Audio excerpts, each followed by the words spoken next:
আমলের প্রেরণা দামায় ইলাহি, গুনাহ হতে বাঁচাও আমায় ইয়া ইলাহি। আলহামদুলিল্লাহি রাব্বিল আলামিন ওয়াসসালাতু ওয়াসসালামু আলা সাইয়্যিদিল মুরসালিন আম্মা বা'দ ফাআউযু বিল্লাহি মিনাশ শাইতানির রাজীম বিসমিল্লাহির রহমানির রহিম। আসসালাতু ওয়াসসালামু আলাইকা ইয়া রাসূলুল্লাহ, আসসালাতু ওয়াসসালামু আলাইকা ইয়া হাবিবাল্লাহ,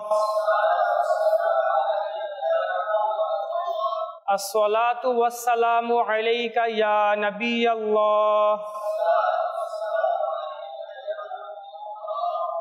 ওয়া আলা আলিকা ওয়া আসহাবিকা ইয়া নূরাল্লাহ। নাওয়াইতু সুন্নাতাল ইতিকাফ। প্রিয় ইসলামী ভাইরা ও মাদানী চ্যানেলের দর্শকবৃন্দ, দুরূদ শরীফের অগণিত ফজিলত এবং বরকত রয়েছে। একবার সাহাবায়ে কেরাম আলাইহিমুর রিদওয়ান আরজ করল, ইয়া রাসূলুল্লাহ সাল্লাল্লাহু তাআলা আলাইহি ওয়া আলিহি ওয়াসাল্লাম, আল্লাহ পাকের এই বাণীর ব্যাপারে আপনার কি অভিমত? ইন্নাল্লাহা ওয়া মালাইকাতাহু ইউসাল্লুনা আলান নবিয়্যি। এই যে আয়াতে মুবারাকা, যে নিশ্চয়ই আল্লাহ এবং তার ফেরেশতারা নবী করিম সাল্লাল্লাহু আলাইহি ওয়াসাল্লামের উপর দুরূদ প্রেরণ করেন। তো সাহাবায়ে কেরামগণ জিজ্ঞাসা করলেন, ইয়া রাসূলুল্লাহ, এই ব্যাপারে আপনার অভিমত কি? তো প্রিয় নবী সাল্লাল্লাহু আলাইহি ওয়াসাল্লাম ইরশাদ করলেন, নিঃসন্দেহে এটা গোপন ইলমের ব্যাপারে আলোচনা। যদি তোমরা এ বিষয়ে প্রশ্ন না করতে, তাহলে আমি তোমাদেরকে এ ব্যাপারে কিছুই বলতাম না,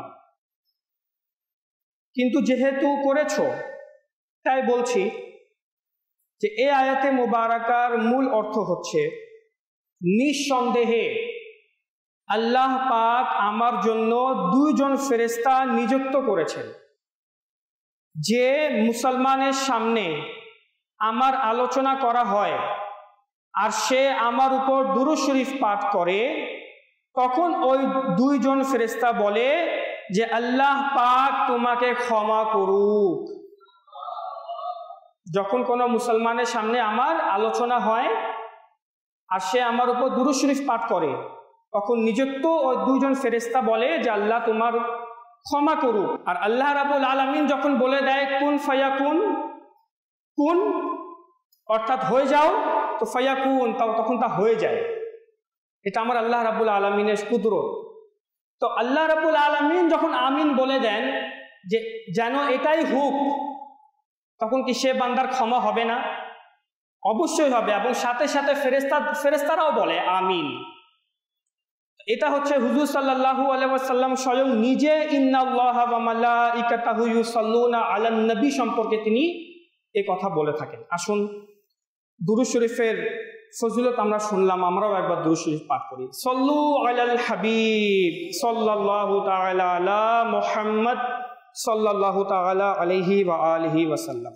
আমার প্রিয় ইসলামী ভাইরা, দুনিয়ার রাজা বাদশাগণ তাদের দরবারের আদব কায়দা, তাদের দরবারের আসার নিয়ম কানুন তারা নিজেরাই প্রণয়ন করে, নিজেরাই গঠন করে, যে আমার দরবারে এভাবে আসলে এভাবে দাঁড়াবে, অমুকভাবে সালাম করবে, এভাবে কথা বলবে। এই সব কিছু নিয়ম এই পৃথিবীর রাজা বাদশারা যাদের কাছে পাওয়ার থাকে তারা নিজেরাই বানায়। এমনকি প্রশাসকদের মাধ্যমে তারা প্রজাদের উপর এসব নিয়ম কানুন প্রয়োগ করায়। যে প্রজারা ওই বাদশার বানানো নিয়ম কানুনকে অনুসরণ করবে, বাদশা তাদের প্রতি খুশি হবে, সন্তুষ্ট হবে, অনেক সময় খুশি হয়ে উপহারও দিয়ে দেয়। এ আমার অনেক আদব করেছে, এ প্রজাটা অনেক ভালো আদব করেছে আমার। কিন্তু যারা আবার আদব করে না, বরং বেয়াদবি করে বসে, ওই রাজা বাদশাহ যে নিয়ম কানুন বানাইছে ওই অনুযায়ী চলে না, তখন তাদেরকে নিজের প্রশাসকদের মাধ্যমে, সৈন্যদের মাধ্যমে শাস্তিও দেয়, অনেক ক্ষেত্রে মৃত্যুদণ্ডও দিয়ে দেয়, যে বেয়াদব এ আমার কথা শুনে নাই, তাকে মৃত্যুদণ্ড দিয়ে দাও। যতদিন এই রাজা বাদশারা জীবিত থাকে, যারা ক্ষমতায় অধিষ্ঠিত থাকে, এরা যতক্ষণ জীবিত থাকে ততদিন তাদের বানানো নিয়ম কানুনও পৃথিবীতে থাকে। যখন তারা চলে যায়, যখন তাদের মৃত্যু হয়, তখন তাদের রাজত্ব শেষ, তাদের সিংহাসন শেষ, এবং তাদের আদব কায়দা নিয়ম কানুন যা পালন করা সবার উপর জরুরি ছিল এটাও শেষ হয়ে যায়। বলার মূল উদ্দেশ্য হচ্ছে রাজা বাদশারা, মানুষেরা নিজেদের নিয়ম কানুন নিজে তৈরি করে, কিন্তু এ পৃথিবীতে, এ জমিনের উপরে এমন একটি সম্মানিত দরবারও আছে, যে দরবারের আসার, বসার, কথা বলার, সালাম দেওয়ার, কিভাবে কথা বলবে, কিভাবে কাজ করবে, কিভাবে আদব প্রদর্শন করবে, এ সব কিছু স্বয়ং আল্লাহ রাব্বুল আলামিন শিখাইয়েছেন। এমন একটি দরবারও আছে। এটি এমন একটি দরবার যে কখনো নিজে থেকে কাউকে কখনো আদব শিখায় নাই, যে আমার আদব এভাবে করতে হবে, আমাকে অমুকভাবে সম্মান করতে হবে, বরং কোরআনে পাকের মধ্যে আল্লাহ রাব্বুল আলামিন তার আদব কায়দা শিখিয়েছেন। তার দরবারে যাবে এভাবে যাবে, কথা বলবে এভাবে বলবে। আল্লাহ সুবহানাহু ওয়া তাআলা কুরআনুল মাজিদ ও ফুরকানুল হামিদের মধ্যে ইরশাদ করেছেন, আকিমুস সালাহ, নামাজ কায়েম করো, ওয়া আতুজ যাকাহ, যাকাত দাও। এভাবে হজেরও নির্দেশ দিয়েছেন, হজ পালন করো, তোমাদের উপর হজ, বাইতুল্লাহর হজকে ফরজ করা হয়েছে। আর অসংখ্য নির্দেশ দিয়েছেন নিজের ইবাদতের। যখন আল্লাহ তাআলা নিজের ইবাদতের নির্দেশ দিলেন, আমার ইবাদত করো নামাজের মাধ্যমে, যাকাতের মাধ্যমে, হজের মাধ্যমে, তখন শুধু ইবাদতের নাম উল্লেখ করে দিলেন, নামাজ পড়ো। প্রশ্ন হচ্ছে নামাজ পড়বো কিভাবে? নামাজে কিয়াম করতে হবে, নামাজে রুকু করতে হবে, নামাজে সিজদায় যেতে হবে, 2 রাকাতের পর বসে তাশাহুদ পড়তে হবে, আশহাদু আল্লা ইলাহা বলার সময় 1 আঙ্গুল উঠাইতে হবে, তারপর 2 দিকে সালামও ফেরবা নামাজ শেষ করার সময়। এত ডিটেলস তো কোরআনে পাকে নেই, অথচ এটা আল্লাহ তাআলার ইবাদত, স্বয়ং আল্লাহ তাআলার ইবাদত এটা নামাজ। যে বান্দা যখন নামাজে খাড়া হয় তখন বান্দা এবং আল্লাহ তাআলার মাঝখানে যত পর্দা থাকে সব পর্দাকে উঠিয়ে নেওয়া হয়। এত ইম্পর্টেন্ট একটা ইবাদতের ব্যাপারে আল্লাহ তাআলা কোরআনে পাকের মধ্যে স্পষ্ট বলে দিয়েছেন নামাজ পড়ো, কিন্তু এটা বলেন নাই কিভাবে পড়ো। প্রশ্ন হচ্ছে নামাজ পড়বো কিভাবে? তো আল্লাহ তাআলার উত্তর হচ্ছে, নামাজ যদি শিখতে চাও আমার হাবিবের কাছে চলে যাও, আমার হাবিবের দরবারে যাও, তো আমার হাবিব শিখিয়ে দিবে কিভাবে দণ্ডায়মান হইতে হয়, কিয়াম করতে হয়, কিভাবে রুকু করতে হয়, কিভাবে সিজদা করতে হয়, সবকিছু। যাকাত কিভাবে দিব? হে আল্লাহ, তুমি তো ইরশাদ করলে আতুজ যাকাত, যাকাত দাও। যাকাত দিব কিভাবে, কত পার্সেন্ট দিব, কিভাবে দিব, কাদেরকে দিব, এসব তো কিছু বলো নাই। তখন আল্লাহ রাব্বুল আলামিন, আমার হাবিবের কাছে যাও। হজের মধ্যে কত আহকাম রয়েছে, এসব কিছুর বিশ্লেষণ রয়েছে হাদিসে মুবারাকাতে, কোরআনে পাকের মধ্যে এত ডিটেলস নাই। যখন নিজের আল্লাহ তাআলার স্বয়ং নিজের ইবাদতের কথা আসলো, তখন শুধু ইবাদতকে উল্লেখ করে দিলেন, ইবাদতের ব্যাখ্যা বলেন নাই। বলে দিলেন আমার হাবিবের দরবারে যাও, আমার হাবিব থেকে শিখো। কিন্তু যখন প্রিয় নবী রাসূলে আরবি হুজুর পুন্নু সাল্লাল্লাহু তাআলা আলাইহি ওয়া সাল্লামের আদবের কথা আসলো, প্রিয় নবীকে সম্মান করার কথা আসলো, প্রিয় নবী সাল্লাল্লাহু আলাইহি ওয়াসাল্লামকে তাজিম করার কথা আসলো, তখন কোরআনে পাকের মধ্যে আল্লাহ তাআলা ভেঙ্গে ভেঙ্গে বিশ্লেষণের সাথে এই কথা বয়ান করেছেন, আমার হাবিবকে এভাবে আদব করো, আমার হাবিবকে অমুকভাবে সম্মান করো। একটি আয়াতে মুবারাকে এমন রয়েছে। এখন চিন্তা করুন, আমার রাসূল করিম সাল্লাল্লাহু আলাইহি ওয়াসাল্লামের, আমরা যার উম্মতি, তার সম্মান এবং মর্যাদা কত বেশি। আল্লাহ তাআলা আদব শিখাচ্ছেন প্রিয় নবী কখনো বলেন নাই আমার দরবারে এভাবে ইবাদত, আমার দরবারে এভাবে আদব করো, সম্মান করো। আল্লাহ তাআলা শিখিয়েছেন কিভাবে আদব করো। উদাহরণস্বরূপ, কিছু সাহাবায়ে কেরাম এমন ছিলেন যারা প্রিয় নবী সাল্লাল্লাহু তাআলা আলাইহি ওয়া সাল্লামের পূর্বেই কোরবানি ঈদ, ঈদুল আজহা, কোরবানি ঈদে, ঈদুল আজহার দিন প্রিয় নবীর পূর্বেই কোরবানি করে ফেলত। হুজুর সাল্লাল্লাহু আলাইহি ওয়া সাল্লামের কোরবানি করার পূর্বেই তারা নিজ সকালে উঠে তারা আগে আগে কোরবানি করে ফেলত। প্রিয় নবীর রোজা রাখার আগেই তারা নিজেরাই রমজান মাসের রোজা রাখা শুরু করে দিত সাহাবায়ে কেরামরা, প্রিয় নবীর পূর্বেই। তো এটা আদবের খেলাফ হইল, আদবের বিরোধিতা হইল যে সবচেয়ে বড় বুজুর্গ হুজুর সাল্লাল্লাহু আলাইহি ওয়া সাল্লামের উপস্থিত থাকাকালীন প্রিয় নবী যতক্ষণ পর্যন্ত কোরবানি করছেন না, প্রিয় নবী যতক্ষণ পর্যন্ত রোজা রাখছেন না, তার পূর্বে সাহাবায়ে কেরামগণ নিজেরা কোরবানি করা, রোজা রাখা শুরু করে দিলেন। আল্লাহ তাবারাকা ওয়া তাআলাকে এই বেয়াদবি পছন্দ আসে নাই, তো আল্লাহ তাআলা কোরআনে পাকের আয়াত নাজিল করে দিলেন। আল্লাহ তাআলা ইরশাদ করেন, ইয়া আইয়ুহাল্লাযীনা আমানু লা তুকদ্দিমু বাইনা ইয়াদাইল্লাহি ওয়া রাসূলিহি ওয়াত্তাকুল্লাহ ইন্নাল্লাহা সামিউন আলীম। ইরশাদ হচ্ছে, হে ঈমানদারগণ, ইয়া আইয়ুহাল্লাযীনা আমানু, হে ঈমানদারগণ, লা তুকদ্দিমু বাইনা ইয়াদাইল্লাহি ওয়া রাসূলিহি, হে ঈমানদারগণ, আল্লাহ এবং তার রাসূলের অগ্রগামী হয়ো না। আল্লাহর রাসূল সাল্লাল্লাহু আলাইহি ওয়াসাল্লামের পূর্বে কোনো কাজ তোমরা আগে থেকে করিও না। ওয়াত্তাকুল্লাহ, আল্লাহকে ভয় করো। নবীর বেয়াদবি করছো, আল্লাহকে ভয় করো। ইন্নাল্লাহা সামিউন আলীম, নিশ্চয় আল্লাহ তাআলা সর্বশ্রোতা এবং সর্বজ্ঞানী, সবকিছু তিনি জানেন। তখন থেকে সাহাবায়ে কেরাম এই কাজ থেকে নিজেকে বিরত রাখলেন। অনুরূপ হুজুর সাল্লাল্লাহু তাআলা আলাইহি ওয়া সাল্লামের শান এবং মর্যাদা দেখুন। কিছু সাহাবায়ে কেরাম ছিল যারা হুজুর সাল্লাল্লাহু আলাইহি ওয়া সাল্লামের দরবারে উচ্চ স্বরে কথা বলতো। প্রিয় নবীর মজলিসে যখন তারা কথা বলতো তখন তাদের কণ্ঠস্বর উঁচু হয়ে যেত, উঁচু আওয়াজে কথা বলা শুরু করে দিত। তো হুজুর সাল্লাল্লাহু আলাইহি ওয়া সাল্লাম কখনো নিজে থেকে নিষেধ বা কিছু বলেন নাই, কিন্তু আল্লাহ রাব্বুল আলামিনকে এটা পছন্দ আসে নাই যে আমার হাবিবের উপস্থিতিতে মানুষেরা তার চেয়েও উচ্চ স্বরে কথা বলবে। তাই আল্লাহ তাবারাকা ওয়া তাআলা সূরা হুজুরাতের মধ্যে এই ব্যাপারেও কোরআনে পাকের আয়াত নাযিল করে দিলেন। আল্লাহ তাআলা কি ইরশাদ করছেন, ইয়া আইয়ুহাল্লাযীনা আমানু, হে ঈমানদারগণ, লা তারফাউ আসওয়াতাকুম ফাওকা সাওতিন নবিয়্যি ওয়া লা তাজহারু লাহু বিল কওলি কাজাহরি বা'দিকুম লিবা'দ। ইরশাদ হচ্ছে, হে ঈমানদারগণ, আমার নবী সাল্লাল্লাহু আলাইহি ওয়াসাল্লামের কণ্ঠস্বর থেকে স্বীয় কণ্ঠস্বরকে তোমরা উঁচু করিও না। হুজুর সাল্লাল্লাহু আলাইহি ওয়াসাল্লামের কণ্ঠ থেকে তোমরা নিজেদের আওয়াজকে, ভয়েসকে উঁচু করো না, এবং তার সামনে চেঁচামেচি করে কথা বলিও না যেভাবে তোমরা একে অপরের সাথে কথা বলো। একে অপরের সাথে আমরা কথা বলি না, চেঁচামেচি করি, কেমন আওয়াজ হয়। একই স্থানে যখন 10 জন থাকে, এখন উপস্থিত আপনাদের মধ্যে থেকেই 5 জন যদি কথা বলা শুরু করে দেয়, চেঁচামেচি আওয়াজ আসবে না? তো আল্লাহ তাবারাকা ওয়া তাআলা স্পষ্ট বিশ্লেষণ করে বলে দিচ্ছেন, না চেঁচামেচির মতো আওয়াজ করবে, না উচ্চ স্বরে আমার হাবিবের সাথে কথা বলবে, নিজের কণ্ঠস্বরকে উঁচু করবে না। আর যদি করো তাহলে কি হবে?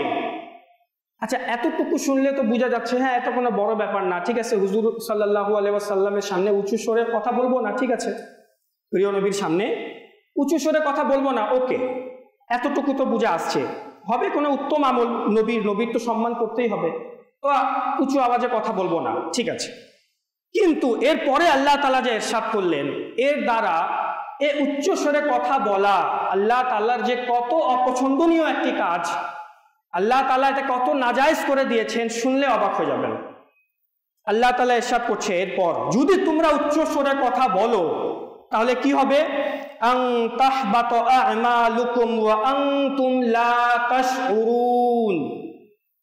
ইরশাদ হচ্ছে, যদি তোমরা উচ্চ স্বরে কথা বলো, যদি আমার হাবিবের সামনে চেঁচামেচি করো, যদি আমার হাবিব থেকে উচ্চ আওয়াজে তোমরা নিজেদের কণ্ঠস্বর করো, তাহলে মনে রেখো তোমাদের সমস্ত আমল, সমস্ত ইবাদত ধ্বংস হয়ে যাবে আর তোমরা বুঝতেও পারবা না। কত বড় একটি আমল এটি, উচ্চস্বরে কথা বলা কেমন গুনাহের কাজ। আল্লাহ তাআলা বলেন তোমাদের নামাজ বরবাদ হয়ে যাবে। সমস্ত আমল, এই সমস্ত আমলের মধ্যে তো নামাজও আছে। তোমাদের নফল নামাজ, তোমাদের তাহাজ্জুদের নামাজ, তোমাদের ইবাদত, তোমাদের নফল রোজা, তোমাদের রমজানের রোজা, তোমাদের নফল সদকা, তোমাদের সমস্ত যাকাত যা তোমরা আমার জন্য করেছো, আমার হাবিবের শানে বেয়াদবি করার কারণে আমি সব কিছুকে ধ্বংস করে দিব।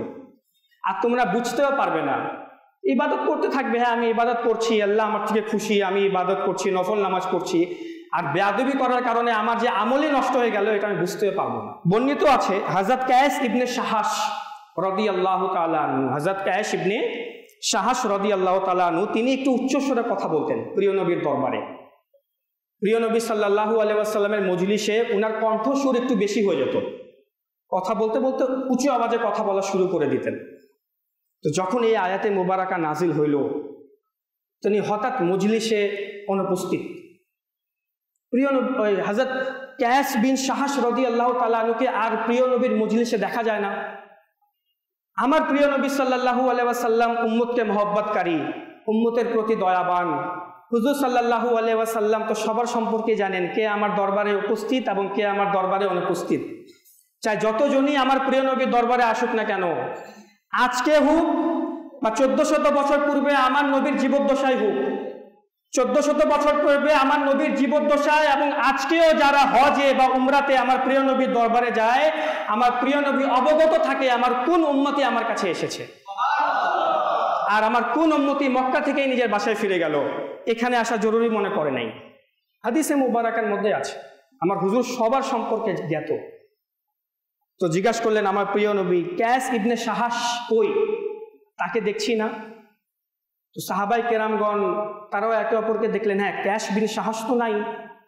তো তারা কায়েস বিন শাহাস রাদিয়াল্লাহু তাআলা আনহুর ঘরে গেলেন, ওনার অনুপস্থিতির কারণ জিজ্ঞাসা করলেন যে হুজুর আপনি অনুপস্থিত কেন, প্রিয় নবী আপনার ব্যাপারে জিজ্ঞাসা করছেন। তো তিনি দুঃখ মন নিয়ে কেঁদে কেঁদে বলছেন, হায় আমি তো জাহান্নামী হয়ে গেলাম, আমি তো জাহান্নামী, আমি প্রিয় নবীর দরবারে কিভাবে যাই। আমার কণ্ঠস্বর তো প্রিয় নবী থেকে উঁচু হয়ে যায়, আমি স্বভাবগতভাবে যখনই কথা বলি তখন আমার আওয়াজ উঁচু হয়ে যেত। কোরআনে পাকের আয়াত অনুযায়ী তাহবাতু আমালুকুম, তোমাদের আমলসমূহ ধ্বংস হয়ে যাবে। হায় হায় আমি তো ওই আয়াতে মুবারাকার আয়াতাধীন হয়ে গেলাম, এখন আমার কি হবে, আমি তো জাহান্নামী, আমি কিভাবে আবার নবীর দরবারে যাই। এই কথা যখন হুজুর সাল্লাল্লাহু আলাইহি ওয়াসাল্লামের কানে পৌঁছাইল, আমার প্রিয় নবী যখন শুনলেন তখন কি ইরশাদ করলেন যে আরে কায়েস তো জান্নাতি, কায়েস ইবনে শাহাস সে তো জান্নাতি। কারণ আয়াতে মুবারাকার পূর্বে তার এরকম আমল ছিল, উচ্চস্বরে কথা বলতো। এখন যেহেতু আয়াতে মুবারাকা নাজিল হয়ে গিয়েছে, তো আয়াতে মুবারাকা নাজিল হওয়ার পূর্বে যা দোষ ত্রুটি ছিল সব মাফ হয়ে গেল, সব মাস। কায়েস ইবনে শাহাসকে বলো আমার দরবারে উপস্থিত হইতে। এরপর থেকে অন্যান্য সাহাবায়ে কেরাম, হযরত আবু বকর সিদ্দিক, হযরত উমর রাদিয়াল্লাহু তাআলা আনহু, হযরত উসমানে গনি রাদিয়াল্লাহু তাআলা আনহু, হযরত মাওলা আলী কাররামাল্লাহু তাআলা ওয়াজহাহুল কারীম, এই সকল সাহাবায়ে কেরাম প্রিয় নবীর দরবারে আস্তে আস্তে কথা বলা শুরু করলেন। এত আস্তে করে তারা কথা বলতেন যে হুজুর সাল্লাল্লাহু আলাইহি ওয়াসাল্লামকে পুনরায় বলতে হইতো যে আবার বলো তো, বলতে কি চাচ্ছ। প্রিয় নবী তাদের কণ্ঠস্বর এত নিচু হয়ে যেত, এত আস্তে করে বলতেন যে প্রিয় নবী বলতেন বলতে কি চাচ্ছ, আবার বলো। তারা এত আদব প্রদর্শন করা শুরু করে দিলেন প্রিয় নবীর প্রতি। কারণ হচ্ছে হুজুর আল্লাহ তাআলা হুজুর সাল্লাল্লাহু আলাইহি ওয়াসাল্লামের আদব শিখিয়েছেন যে মহানবীর দরবারে কিভাবে আদব করবা। এখন যখন সাহাবায়ে কেরামরা একদম নিম্ন স্বরে একদম আস্তে আস্তে কথা বলা শুরু করলো, আদব সহকারে আসা শুরু করলো, হাত বেঁধে একদম নিচু করে কথা বলতে লাগলো, তখন আল্লাহ তাআলা আবার কোরআনে পাকের আয়াত নাজিল করে দিলেন। কি আয়াতে মুবারাকা?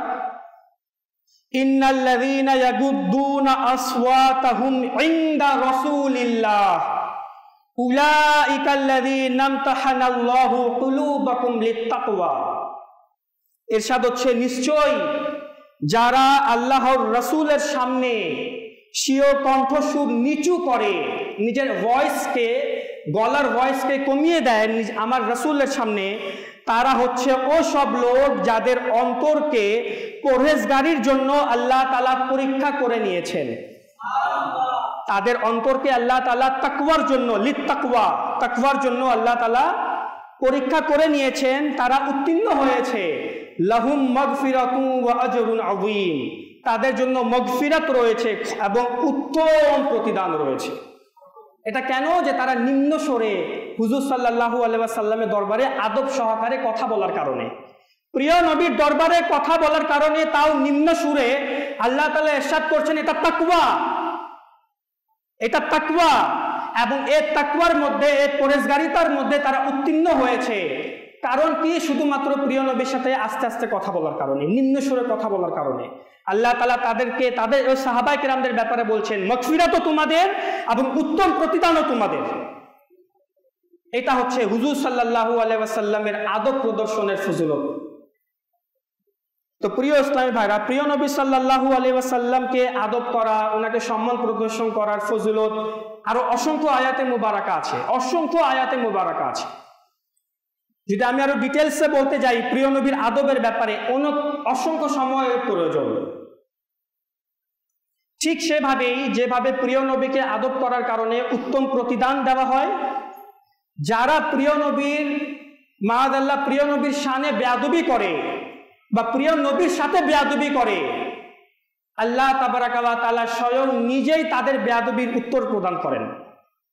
আমার প্রিয় নবীর সম্মান, আবু লাহাব, এই আবু লাহাবকে আমরা অনেকেই চিনি, অনেক বড় কাফির ছিল, নিষ্ঠুর কাফির, ইসলামের সবচেয়ে বড় দুশমন এবং শত্রু আবু লাহাব, যে হুজুর সাল্লাল্লাহু আলাইহি ওয়াসাল্লামকে মাআযাল্লাহ হত্যা করার ষড়যন্ত্র করেছিল। এই আবু লাহাব একবার প্রিয় নবী সাল্লাল্লাহু আলাইহি ওয়াসাল্লামকে এসে বলল যে হে মুহাম্মদ সাল্লাল্লাহু আলাইহি ওয়াসাল্লাম, তোমার হাত ভেঙে যাক মাআযাল্লাহ। কি বলল? মাআযাল্লাহ তোমার হাত দয় ভেঙে যাক। আমার আল্লাহ রাব্বুল আলামিনের এটা সহ্য হয়নি। আমার আল্লাহ রাব্বুল আলামিনের গজব উতলিয়ে উঠল এবং এই আবু লাহাবের বিপরীতে আবু লাহাবকে উত্তর দিতে গিয়ে যে আমার মহানবীকে, আমার হাবিবের তুমি বলেছো তার হাত ভেঙে যাক, যাও আমি তোমার ব্যাপারে কোরআনে পাকের আয়াত নাযিল করলাম, তাব্বাত ইয়াদা আবি লাহাবি ওয়া তাব্বা মা আগনা আনহু মালুহু ওয়া মা কাসাব।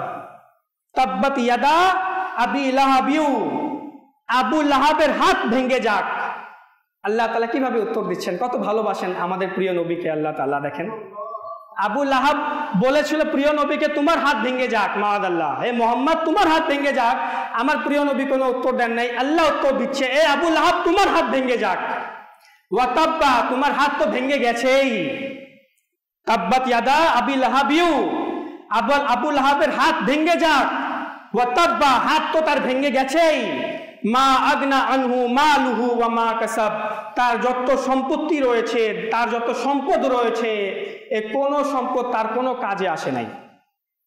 পরবর্তীতে আল্লাহ তাআলা এই পুরো সূরা লাহাবের মধ্যে আবু লাহাব এবং আবু লাহাবের স্ত্রীর ব্যাপারে আলোচনা করেছে, তাদের বদনামি করেছে এর বেয়াদবির কারণে। এখন প্রিয় নবী সাল্লাল্লাহু আলাইহি ওয়াসাল্লাম তিনি রওজা শরীফে চলে গিয়েছেন, আবু লাহাবও ধ্বংস হয়ে গেল, সেও মারা গেল। আজ 1400 বছরে প্রিয় নবী মদিনাতে, আবু লাহাব জাহান্নামে। কিন্তু আজ পর্যন্ত, বরং কিয়ামত পর্যন্ত যত হাফিজ, যত আলিম, যত কারি, যত মুসলমান এ সূরা লাহাব তেলাওয়াত করবে, ততবার আবু লাহাবের উপর লানত বর্ষিত হতে থাকবে, শুধু একবার বলার কারণে এ মুহাম্মদ তোমার হাত মাআযাল্লাহ এ ভেঙে যাক। এটা হচ্ছে আমার প্রিয় নবী সাল্লাল্লাহু আলাইহি ওয়াসাল্লামের শান, আমার প্রিয় নবী সাল্লাল্লাহু আলাইহি ওয়াসাল্লামের মর্যাদা। যেহেতু আবু লাহাবের কথা এসেছে, তাই একটি ইম্পর্টেন্ট হাদিসে মুবারাকা যা বুখারী শরীফের মধ্যে রয়েছে, এই হাদিসে মুবারাকা উপস্থাপন করছি। শুধু বুখারী শরীফ না, বুখারী শরীফ ছাড়া আরো অসংখ্য কিতাবের মধ্যে, যেমন আল সুনান আল কুবরা, আবুল ইমান, আত তাবাকাতুল কুবরা, শরহে সুন্নাহ, তারিখে দমিশক, আল বিদায়া ওয়ান নিহায়া এবং ফথুল বারি এবং উমদাতুল কারি শরহ সহিহুল বুখারী, এই সমস্ত কিতাবের মধ্যে এবং আরো অসংখ্য বইয়ে এই হাদিসে মুবারাকা যা আমি এখন বলতে যাচ্ছি তা মুহাদ্দিসিনে কেরামগণ লিখেছেন। আবু লাহাব যখন আমার প্রিয় নবী রহমাতুল্লিল আলামিন সাল্লাল্লাহু তাআলা আলাইহি ওয়া আলিহি ওয়াসাল্লাম 12 রবিউল আউয়ালের মাসে 12 রবিউল আউয়ালের দিন যখন আমার প্রিয় নবী সাল্লাল্লাহু আলাইহি ওয়াসাল্লামের পৃথিবীতে আগমন হয়, তখন আবু লাহাবের একটি দাসী ছিল, দাসী, যার নাম ছিল সুয়াইবা। এই সুয়াইবা মা আমিনা রাদিয়াল্লাহু তাআলা আনহার ঘরে ছিলেন যখন প্রিয় নবীর আগমন হচ্ছিল। তো যখন সুয়াইবা দেখলেন যে প্রিয় আব্দুল্লাহর ঘরে, মা আমিনার ঘরে হুজুর সাল্লাল্লাহু আলাইহি ওয়াসাল্লামের আগমন হয়েছে, তো সুয়াইবা খুশিতে মেতে উঠল, দৌড় দিয়ে গেল নিজের মালিকের কাছে আবু লাহাব, এবং গিয়ে বলল, হে আবু লাহাব, খুশির সুসংবাদ। কি? বলে, আপনার ভাতিজা, আপনার ভাই আব্দুল্লাহর ছেলে মোহাম্মদ জন্ম হয়েছে, তার আগমন হয়েছে, আপনার ভাতিজার ছেলে হয়েছে। তখন আবু লাহাব এ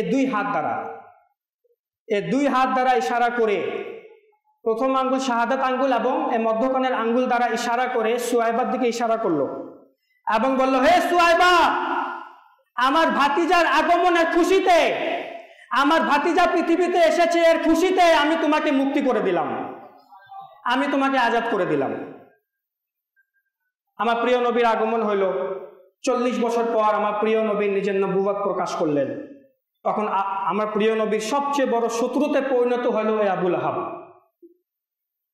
আবু লাহাব মারা গেল। আবু লাহাবের উপর কোরআনে পাকের আয়াত নাজিল হলো, তাব্বাত ইয়াদা আবি লাহাবি ওয়া তাব। সে মারা গেল। তার ঠিক 1 বছর পর হযরত আব্বাস রাদিয়াল্লাহু তাআলা আনহু, আবু লাহাবের ভাই, প্রিয় নবী সাল্লাল্লাহু আলাইহি ওয়াসাল্লামের চাচা হযরত আব্বাস রাদিয়াল্লাহু তাআলা আনহু, তিনি আবু লাহাবকে স্বপ্নে দেখলেন। স্বপ্নে দেখে জিজ্ঞাসা করলেন, হে আবু লাহাব, মৃত্যুর পর তোমার কি অবস্থা হইল? আবু লাহাব খুব কষ্টে বলছে, যখন থেকে আমি মৃত্যুবরণ করেছি তখন থেকে আমি দোজখে। আমার ডান দিকে আগুন, আমার বাম দিকে আগুন, আমার উপরে আগুন, আমার নিচে আগুন, আমি সর্বদা আল্লাহ তাআলার আযাবের মধ্যে লিপ্ত।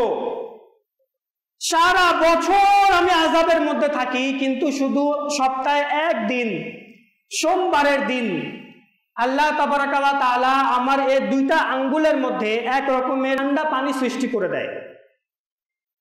তখন ওই 2 আঙ্গুল নিয়ে আমি আমার মুখে দেই এবং তা চুষি, এবং এই চুষার কারণে আল্লাহ তাবারাকা ওয়া তাআলা আমার তৃষ্ণাকে কমিয়ে দেয়। প্রতি সোমবার, প্রতি সপ্তাহে আমার সাথে এই কাজটি হয়। কিছুক্ষণ সময়ের জন্য আমার আযাবটা কমিয়ে দেওয়া হয় এবং আমি কিছু তৃপ্তি পাই। এর কারণ কি?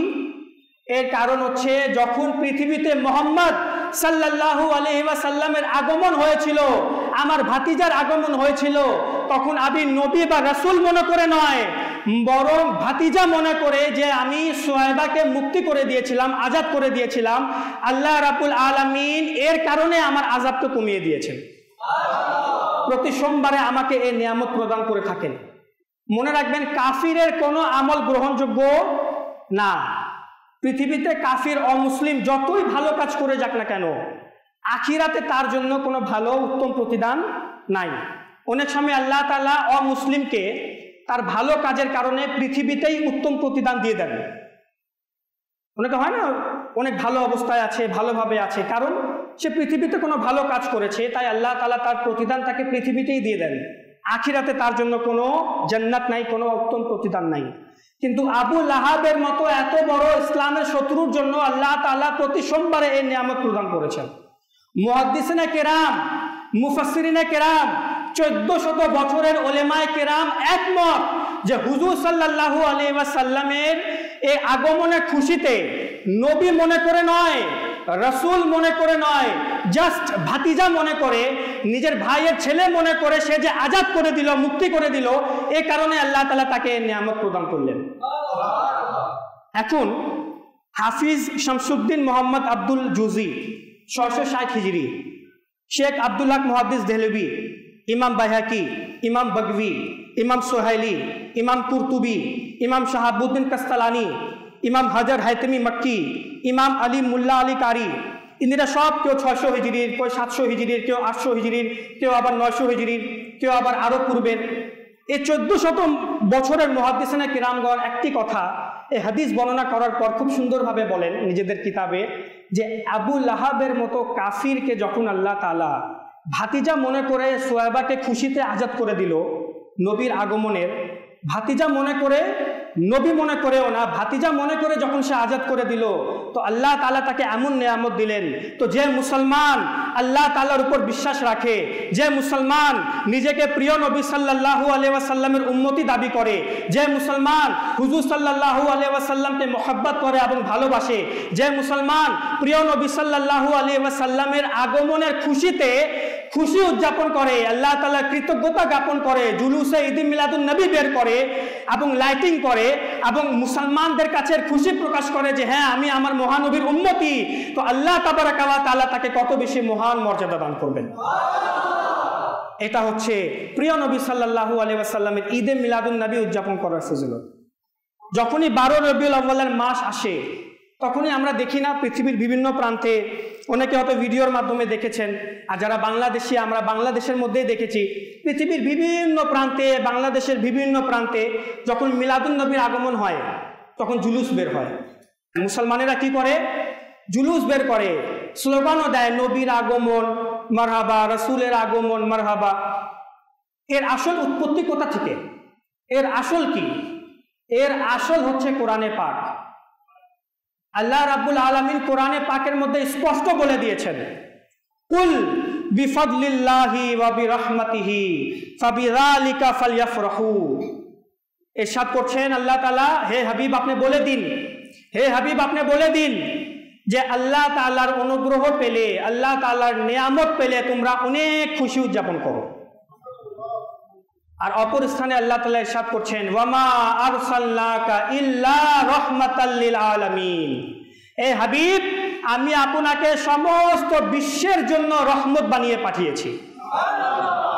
এর তাফসীর করতে গিয়ে, ব্যাখ্যা করতে গিয়ে মুফাসসিরিনে কেরামগণ বলেন যে প্রিয় নবী সাল্লাল্লাহু আলাইহি ওয়াসাল্লাম তিনি মুসলমানদের জন্য রহমত, তিনি ফেরেশতাদের জন্য রহমত, তিনি জিনদের জন্য রহমত, তিনি পশু পাখির জন্য রহমত, তিনি জড় পদার্থের জন্য রহমত, অর্থাৎ যত কিছু পৃথিবীতে রয়েছে, যেহেতু আল্লাহ তাআলা আলামিন শব্দ ব্যবহার করেছেন, আর আলামিন শব্দের অর্থই হচ্ছে সমস্ত বিশ্বজগৎ, তো আল্লাহর রাসূল সাল্লাল্লাহু আলাইহি ওয়াসাল্লাম সমস্ত জাহানের জন্য রহমত।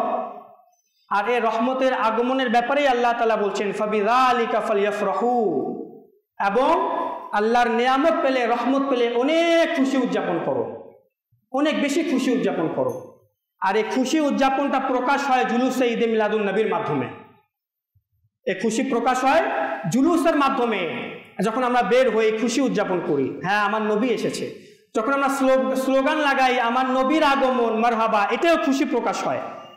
আল্লাহ তাআলা ইরশাদ করেন, ওয়া আম্মা বিনি'মাতি রাব্বিকা ফাহাদ্দিস, এবং আল্লাহর নিয়ামত পেলে খুব খুব চর্চা করো, বেশি বেশি করে চর্চা করো। এক জায়গায় ফালইফরাহু খুশি উদযাপন করো, আরেক জায়গায় খুব খুব চর্চা করো ফাহাদ্দিস। তো ফাহাদ্দিস আল্লাহর নিয়ামতের চর্চা করো এবং ফালইফরাহু খুশি উদযাপন করো।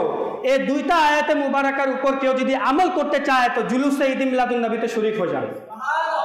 সত্যি বলছি, পবিত্র অন্তর নিয়ে, পবিত্র হৃদয় নিয়ে, নিজেকে প্রিয় নবীর উম্মতি মনে করে এবং প্রিয় নবী যে আমাদের জন্য রহমত, এটা কৃতজ্ঞতা জ্ঞাপন স্বরূপ আপনি পবিত্র অন্তর নিয়ে সম্পূর্ণ জুলুসে ঈদ মিলাদুন নবীতে একবার বের হয়ে দেখেন, শুরু থেকে নিয়ে শেষ পর্যন্ত একবার শরীক হয়ে দেখেন। খোদার কসম করে বলছি, যখন আপনি নিজের বাসায় ফিরবেন আপনার মনের মধ্যে এক ধরনের তৃপ্তি অনুভব করবেন। চ্যালেঞ্জ, আপনি তৃপ্তি অনুভব করবেন। তারপরও যদি না হয়, ইন্নামাল আমালু বিন্নিয়াত, মুসলমানদের আমল সমূহ তার নিয়তের উপর নির্ভরশীল। এই জন্য বলছি পবিত্র অন্তর নিয়ে জুলুসে ঈদ মিলাদুন নবীতে আপনি শরীক হন, খুশি উদযাপন করুন, খুশি প্রকাশ করুন, হ্যাঁ আমি আমার নবীর উম্মতি, আর আমার নবী এই 12 রবিউল আউয়ালে আগমন হয়েছিল আমার প্রিয় নবীর। আমি মুসা নবীর উম্মতি নয়, আমি ঈসা নবীর উম্মতি নয়, আমি মুহাম্মদে আরবির উম্মতি সাল্লাল্লাহু আলাইহি ওয়াসাল্লাম। সুতরাং খুশি উদযাপন করুন, আল্লাহ তাবারাকা ওয়া তাআলা আপনার হৃদয়ে, আপনার জীবনের মধ্যে নিজের রহমত প্রদান করবেন। কারণ কোরআনের নির্দেশ। আর যে কোরআনে পাকের উপর আমল করবে তার জীবনে রহমত এমনিতেই আসবে। আল্লাহ তাআলা আমরা যা শুনলাম এর উপর আমাদেরকে আমল করার তৌফিক দান করুক। আমলের প্রেরণা দাও আমায় ইলাহি, গুনাহ হতে বাঁচাও আমায় ইয়া